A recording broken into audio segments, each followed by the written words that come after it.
I never thought I'd be writing this kind of post, but I need to get this off my chest. I am 42, married for 15 years, and I've been having an affair with another married woman for the past 6 months. Before you all crucify me, let me explain how this happened. My dad has Alzheimer's.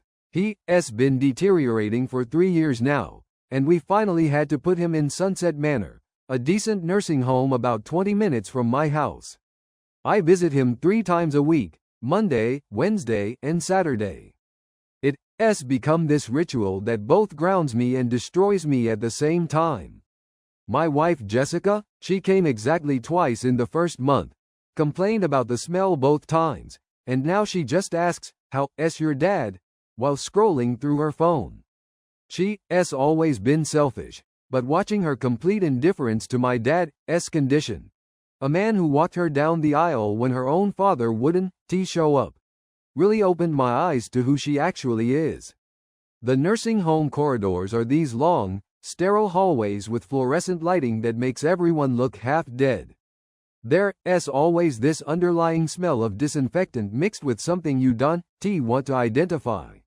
The staff tries to make it homey with fake plants and motivational posters, but it just feels like a waiting room for death. That's where I first saw her.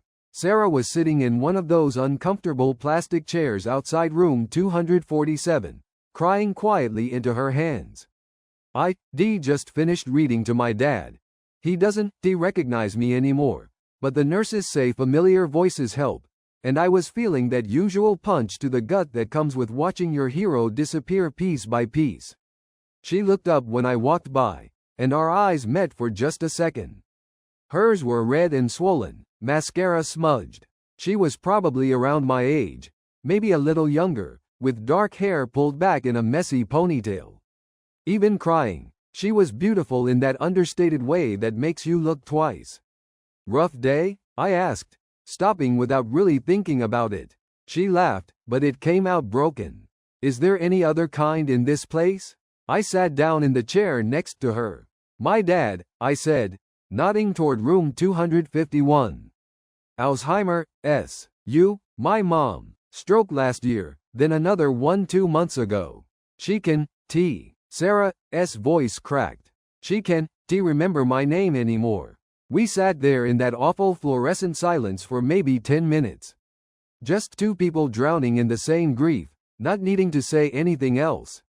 When she finally got up to leave, she squeezed my shoulder and said, "Same time Wednesday." I nodded, even though I didn't usually come on Wednesdays.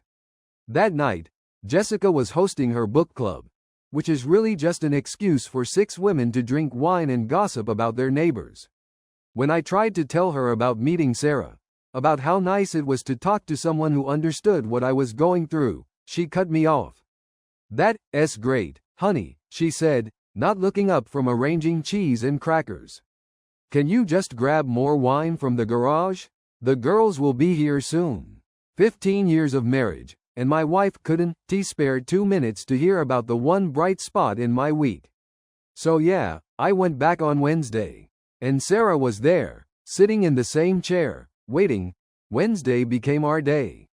Not planned, not discussed, it just happened naturally. We sit in those plastic chairs between rooms 247 and 251, talking in hushed voices while our parents slept or stared at ceiling tiles. Sarah worked as a graphic designer from home, which gave her the flexibility to visit during the day. Her husband Mark was some hotshot lawyer who didn't have time for this depressing stuff, her words, not mine. Sound familiar? Apparently, he visited exactly once, spent 10 minutes checking his email in the corner, and declared the whole place too sad for him to handle. "At least your wife asks about your dad," Sarah said during our 3rd Wednesday meeting. "Mark acts like my mom doesn't exist. Last week he actually asked if we could just hire someone to visit her instead." I laughed bitterly. Jessica suggested the same thing. Said it would be more efficient than me driving over here 3 times a week. We started sharing stories about our parents, who they used to be before the diseases stole them away. Sarah's mom had been a high school art teacher, always covered in paint, always encouraging Sarah's creativity. My dad had been a mechanic who could fix anything, who taught me that problems were just puzzles waiting to be solved. She used to paint these incredible landscapes, Sarah said, pulling out her phone to show me photos. Look at this one. She painted it when I was 12. We were camping in Colorado. The painting was beautiful, rolling hills in golden light. So detailed you could almost feel the mountain air. She's talented, I said. Was talented, Sarah corrected quietly. Now she can even hold a spoon without shaking. That's when I made my first mistake. I reached over and took her hand. Just for a second, just to comfort her. But the way she squeezed back, the way she didn't let go immediately, we both felt it. Our conversations started getting deeper, more personal. She told me about her miscarriages, 3 of them, and how Mark had become increasingly distant after each loss. How he threw himself into work and left her to grieve alone. How he started making comments about her wallowing and needing to move on. I told her about Jessica's complete lack of empathy, how she actually rolled her eyes when I cried after my dad's diagnosis. How she started sleeping in the guest room because my depression was affecting her sleep. How she been dropping hints about putting dad in a cheaper facility to save money for her kitchen renovation. We both married to sociopaths, Sarah said one afternoon, and we both laughed. The kind of desperate laughter that comes when you finally admit something awful out loud. The physical comfort started small. A hand on the shoulder when one of us was crying. Sitting closer together on the narrow bench by the garden window. Her head resting against my shoulder during a particularly hard day when her mom didn't recognize her at all. I started looking forward to Wednesdays more than anything else in my life. More than weekends, more than coming home from work. I catch myself thinking about her laugh. The way she tucked her hair behind her ear when she was thinking. How she always smelled faintly like vanilla perfume even in that antiseptic place. The turning point came on a rainy Wednesday in October. Sarah's mom had been having a particularly bad day, agitated, confused, calling out for people who been dead for years. The nurses had to sedate her, and Sarah was wrecked. I can't do this anymore, she sobbed in my arms. I can't watch her disappear piece by piece while my husband acts like I am being dramatic. You not dramatic, I whispered into her hair. You the strongest person I know. When she looked up at me, her face inches from mine, I knew we crossed a line we couldn't uncross. The kiss was inevitable, soft, desperate, full of all the comfort we been giving each other for months. We pulled apart immediately, both breathing hard. We can she whispered. I know, I said. But we both knew we would. For 2 weeks after that kiss, we tried to pretend it didn't happen. We still met on Wednesdays, but kept our distance, separate chairs, no touching, careful conversation. It was torture. The tension was so thick you could cut it with a knife. Sarah looked exhausted, dark circles under her eyes, constantly checking her phone. During our second, normal, Wednesday, she finally broke. Mark wants me to stop coming so often, she said, staring at her hands. He says I am becoming obsessed with my mother's condition. That it's unhealthy. What did you tell him? That she's my mother and she's dying. Her voice cracked. He said maybe that's for the best. That we could move forward with our lives. I wanted to reach for her so badly my hands physically ached. Instead, I gripped the plastic armrest until my knuckles went white. Jessica's been worse too, I said. She's started inviting people over on the nights she knows I visit Dad. Last Saturday, I came home to find 12 people in my living room for her impromptu dinner party. When I asked her about it, she said they've been too depressing lately and she needed normal energy in the house. Sarah looked up at me then, and I saw my own loneliness reflected in her eyes. We disappearing, she whispered. Just like our parents, but in a different way. That's when I did it. I reached across the space between our chairs and took her hand. This time, neither of us pulled away. I can't stop thinking about you, I admitted. About that kiss. About how you the only person who understands what I am going through. I know, she said, her thumb tracing circles on my palm. I think about you constantly. I dream about you. We sat there holding hands in that fluorescent hallway, both knowing we were about to cross a line that would change everything.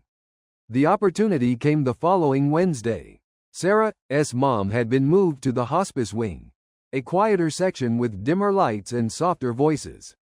The visiting room there was smaller, more intimate, with actual comfortable chairs and a door that closed. After we both spent time with our parents, we found ourselves alone in that room. The November rain was beating against the windows, and the whole place felt cut off from the real world. She didn't know me today, Sarah said, curled up in one of the armchairs. She kept asking for her sister, who died 15 years ago. I sat on the arm of her chair, and she leaned into me naturally. Dad called me by his brother's name yesterday. Then he got angry when I corrected him. We held each other in that dim room, listening to the rain and the distant murmur of nurses in the hallway. When Sarah tilted her face up to look at me, the kiss felt like the most natural thing in the world. This time, we didn't pull away. Her mouth was soft and desperate, tasting faintly of the coffee from the vending machine. My hands tangled in her hair, and she made this small sound that went straight through me. When we finally broke apart, we were both breathing hard. Sarah, I started, but she pressed her finger to my lips. Don't, she whispered. Don't make this more complicated than it has to be. We both drowning, and we found each other. That's all this is. But even as she said it, we both knew it was more. When she kissed me again, deeper this time, there was nothing desperate or broken about it. It was full of want and need and something that felt dangerously close to love. We didn't go all the way that day.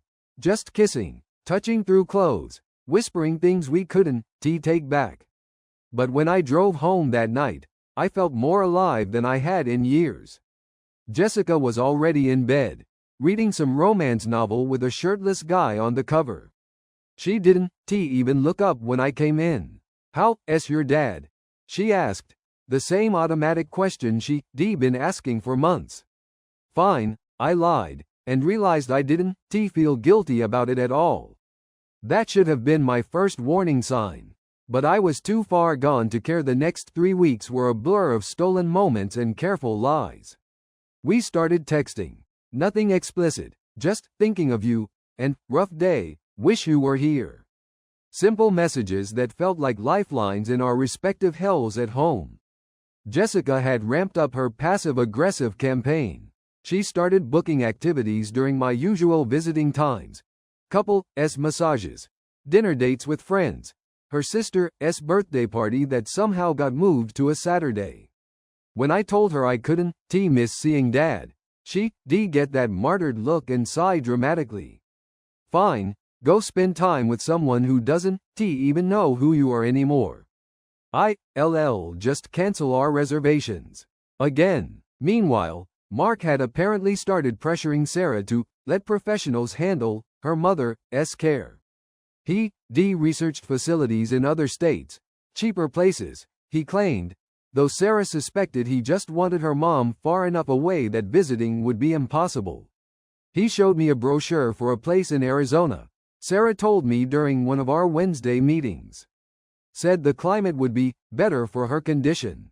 When I pointed out that she'd be completely alone, he said maybe that would help her accept reality. We progressed to meeting twice a week, Wednesdays and Saturdays. I told Jessica I started going to a grief support group on Saturdays. She seemed relieved that I found professional help and stopped asking questions. The visiting room in the hospice wing became our sanctuary. We spend an hour with our parents, then meet there after the evening shift change when things got quieter. The staff knew us by now, We were the devoted children who came religiously, who stayed late, who clearly needed the space to process our grief. If only they knew. The first time we made love was on a cold December evening. Sarah's mom had been having seizures all week, and the doctors weren't optimistic. Sarah was wrecked, beyond tears, just hollow-eyed and shaking. She's going to die before Christmas, she whispered in my arms. And Mark asked if we could still host his office party next weekend because the house will be free anyway. I held her tighter, feeling her body shake against mine.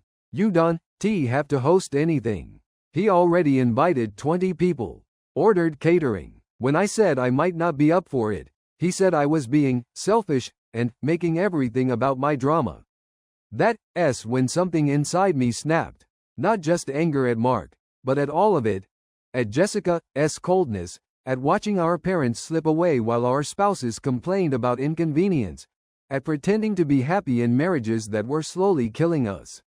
I cupped Sarah's face in my hands and kissed her fiercely. She responded immediately, desperately, like she was drowning and I was air. When she started unbuttoning my shirt with shaking fingers, I didn't stop her. We made love on that uncomfortable couch in the dim visiting room, with the sounds of medical equipment humming in the distance and rain pattering against the windows.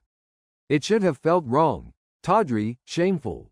Instead, it felt like the most honest thing either of us had done in years. Afterward, we lay tangled together, her head on my chest, both of us quiet. I could hear her heart beating, feel her breath on my skin. For the first time in months, the constant ache in my chest was gone. I love you, she whispered against my collarbone. I should have panicked, should have reminded her we were both married, that this was just grief and loneliness talking. Instead, I pressed my lips to her hair and said, I love you too. Because I did. Somewhere between those first tears in the hallway and this moment, I'd fallen completely, irrevocably in love with this woman who understood my pain like no one else ever had. When I got home that night, Jessica was in the kitchen organizing her office party materials. She looked up when I walked in, and for a second I was terrified she'd see it written all over my face.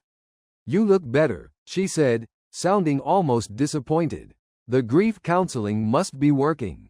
Yeah, I said, it really is. She went back to her color-coded spreadsheets, and I went upstairs to shower. As the hot water washed away the scent of vanilla perfume and guilt, I realized something that should have terrified me. I wasn't sorry. Not even a little bit. I was in love, and for the first time in years, I felt alive. Sarah's mom died 3 days before Christmas. I found out through a text at 6 a.m. She's gone. Can do this alone? I told Jessica I had a work emergency and drove to the nursing home. Found Sarah sitting in our usual chairs, staring at nothing. She'd been there all night, the nurses told me. Wouldn't leave. Wouldn't eat. Just sitting and crying quietly. When she saw me, she collapsed into my arms completely. She waited, she sobbed. The nurse said she was holding on, and then around midnight she just let go. I held her in that hallway while early shift nurses walked around us, giving us respectful space. In that moment, I didn't care who saw us or what they thought. She needed me, and nothing else mattered. But Mark cared plenty. He showed up an hour later in his expensive suit, looking annoyed rather than grieved. Sarah, we need to go. They got meetings today, and we need to discuss arrangements. Arrangements? Sarah looked at him like he was speaking a foreign language. Funeral logistics. They already called Peterson Funeral Home. They can fit us in tomorrow if we keep it simple. Small service, cremation, nothing elaborate. My office party is still scheduled for the weekend. I felt Sarah go rigid in my arms. Your office party? Well, yes. People are expecting it, and canceling now would be awkward. Your mother wouldn't want us to inconvenience everyone. That's when I stood up. I am not normally a confrontational guy, but watching this asshole prioritize his networking event over his wife's grief pushed me over the edge. She just lost her mother, I said quietly. Maybe show some fucking respect. Mark looked at me like he was seeing me for the first time. I am sorry. Who are you exactly? A friend, Sarah said quickly, but the damage was done. I could see the wheels turning in Mark's lawyer brain. Right, the friend she's been spending so much time with at grief counseling. His voice was cold, calculating. The grief counseling that happens to coincide with her visiting schedule here. Sarah's face went white. We'd been so careful with our cover stories, but we hadn't counted on Mark actually paying attention. It's not what you think, she started, but Mark cut her off. We'll discuss this at home. Now, he grabbed her arm harder than necessary. Say goodbye to your friend. The look Sarah gave me as he dragged her away was pure desperation. I wanted to follow them, to tell Mark exactly what kind of husband he'd been while his wife was drowning in grief. Instead, I stood there like a coward and watched the woman I loved get pulled away by a man who saw her mother's death as a scheduling inconvenience. My dad died 6 days later. I was alone when it happened. Jessica was at her book club, and I decided to make an extra visit since I'd been spending so much time with Sarah. He went peacefully in his sleep, the night nurse told me. Just slipped away around 2 a.m. I called Jessica first. She answered on the 4th ring, giggling in the background from whatever wine-fueled conversation I'd interrupted. He's gone, I said simply. Oh, a pause. Well, I mean, it's probably for the best, right? He wasn't really living anymore. That's probably for the best. My father, the man who taught me to ride a bike, who worked 2 jobs to pay for my college, who walked Jessica down the aisle when her own father couldn't be bothered, was dead, and my wife's first reaction was relief. I hung up without another word and called Sarah. She answered immediately, like she'd been waiting by the phone. Baby, what's wrong? Just hearing her voice broke something open in my chest. He's gone. Dad's gone. I am coming, she said without hesitation. Give me 20 minutes. Sarah, Mark, I don't care about Mark. You need me, and I am coming.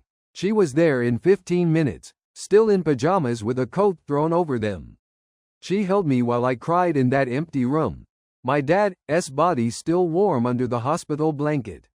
She handled the nurse's questions when I couldn't speak, held my hand while they called the funeral home, stayed with me until Jessica finally showed up 2 hours later, reeking of wine and looking put out. Oh good, you called someone, Jessica said when she saw Sarah. I wasn't sure what to do in this situation. Sarah looked at my wife with barely concealed disgust. You comfort your husband, she said flatly. That's what you do in this situation. The tension between them was immediate and obvious. Jessica, with her perfect makeup and designer clothes, looking like she'd rather be anywhere else. Sarah, rumpled and red-eyed, radiating the kind of fierce protectiveness that comes from real love. Well, Jessica said after an awkward moment, I should probably call my mother. Let her know. She stepped into the hallway to make her call, leaving Sarah and me alone with my father's body. She doesn't deserve you, Sarah whispered, squeezing my hand. Neither does Mark deserve you, I replied. We both knew things were about to get complicated. Mark was suspicious. Jessica was starting to notice cracks in my story, and we'd just been through back-to-back traumas that had made us reckless.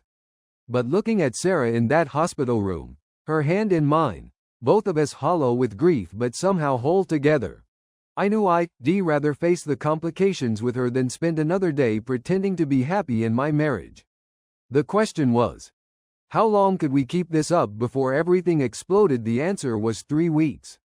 Mark hired a private investigator, found out about our Wednesday and Saturday meetings, got photos of us holding hands, kissing in the parking lot. The works. He presented it to Sarah like a fucking PowerPoint presentation, times, dates, locations. Even had our text messages somehow. 18 months of marriage counseling, he told her, and you re-fucking some loser in a nursing home. Sarah called me sobbing. He wants a divorce. He's already filed papers. And he's threatening to ruin you. He found out where you work. Says he's going to call Jessica and your boss. I felt strangely calm. Let him. What? Let him call everyone. I am done hiding. Because I was. The 3 weeks since Dad's funeral had been hell. Jessica treating his death like a minor inconvenience while planning a fresh start renovation of his old room. Mark watching Sarah like a hawk, timing her trips out of the house. Both of us sneaking around like teenagers, stealing moments in coffee shops and parking lots instead of the nursing home that had been our sanctuary.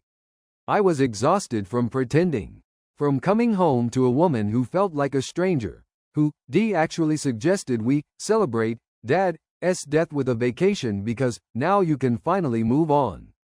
From lying in bed next to someone who made my skin crawl while thinking about Sarah every night. So when Mark called Jessica that evening, I let it happen. Sat at the kitchen table while she paced around, listening to him detail my affair with clinical precision. Watched her face cycle through shock, rage, and finally, weirdly, something that looked almost like relief. Well, she said after hanging up, I guess that explains the grief counseling. Jessica, no, don't. She held up her hand. Don't apologize or make excuses. Just tell me one thing. Do you love her? I looked at my wife of 15 years, really looked at her.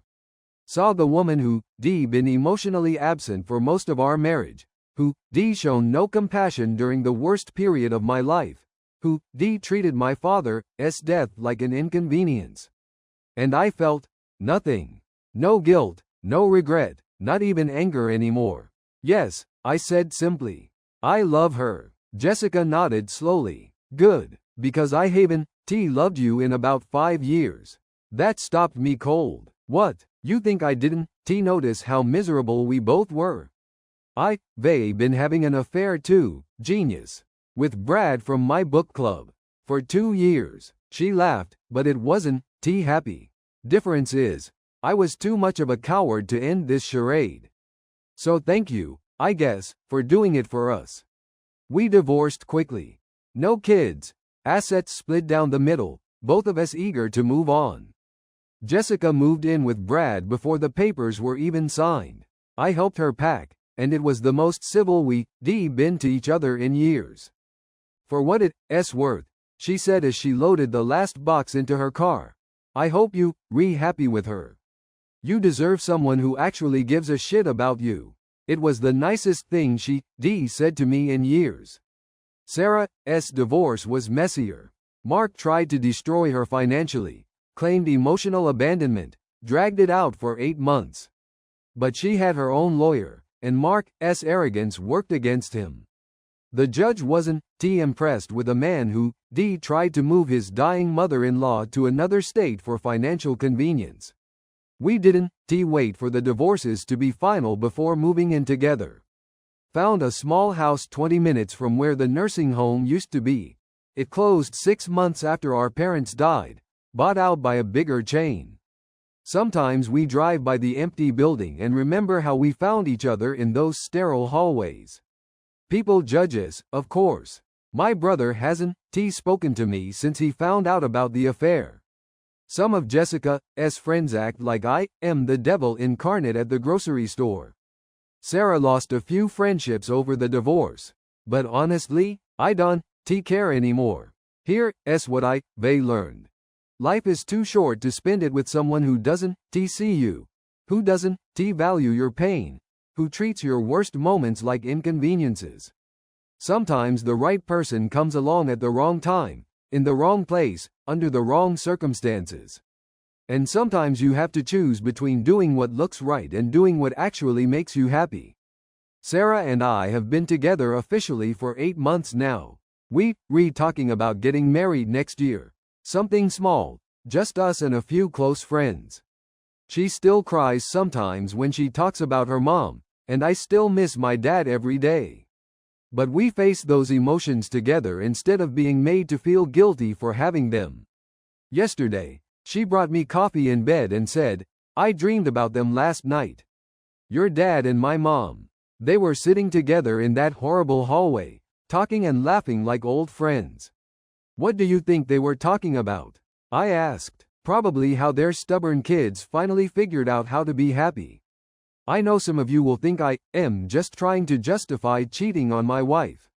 That I am the asshole who destroyed 2 marriages for selfish reasons. Maybe you rewrite. Maybe I should have tried harder with Jessica. Should have demanded counseling. Should have ended my marriage before starting something with Sarah. But I can't bring myself to regret it. Not when I wake up next to someone who loves me completely, who shares my grief instead of dismissing it, who makes me feel alive instead of like I am slowly disappearing. Sometimes the worst thing you can do leads to the best thing that ever happened to you. Thank you very much for watching this story. Please subscribe to the channel and follow my stories. I try to make them as interesting as possible for you.